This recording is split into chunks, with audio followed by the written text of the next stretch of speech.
Aí. O avião dele tá muito... Ele tá vindo, vai tudo. Como salva? Aperta o meio? Faz assim, ó, um pouquinho mais pra cá. Pra cá.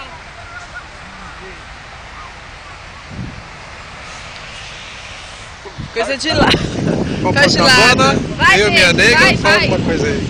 Ah, tá gravando. Gravando. Estamos em Copacabana. Super suja. Passamos por onde? Fomos todo o litoral norte, Maresias, Praia do Juqueí, todas as praias do Ilha a gente Bela, foi todas e paramos no Ilha Bela. Ilha Bela, muito lindo, onde o Luciano Huck mandou uma foto no Facebook que é de lá. E agora estamos aonde, Bertinha? E agora a gente veio pro Rio de Janeiro, em Copacabana, como dá uma vocês estão ligada, vendo, ó. tudo. Ali é o Cristo lindo. A gente queria falar que... Peraí, deixa eu mostrar o Cristo. Tá... Deixa eu mostrar o Cristo. O Cristo ali de fundo, lindo. Isso. Dá pra vocês verem. Ali tá o PDA, que é o Pão de Açúcar. Ó. Ali tem o navio da MSC. Tá indo embora. Aí são lindo. Os nossos meu irmão amigos. E minha cunhada. Olha aqui. Aqui é pra mim.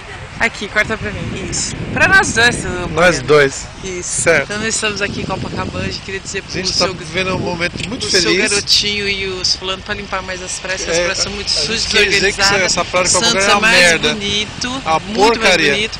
Muita gente feia. Só um minutinho, o navio tá indo embora lá, ó lá. Ó. Tá, mas a coisa que eu preciso fazer é terminar a reclamação. Agora vai. Muito sujo, muita gente feia. Muita gente feia. E... tirando esse filézão aqui, né? Aqui, ó. Aqui a bunda não, As isso aí. muriçoca comendo. Finalizando, quero te limpar mais as praias, que as praias são muito sujas aqui em Copacabana. Os nossos amigos querem falar alguma coisa? Não. Não speak English. não speak português. Tchau. Não, tchau não. Mostra o Cristo lá de fundo. O Cristo, lá de fundo. Não dá pra mostrar porque a luz tá aparecendo. Tchau. Tchau.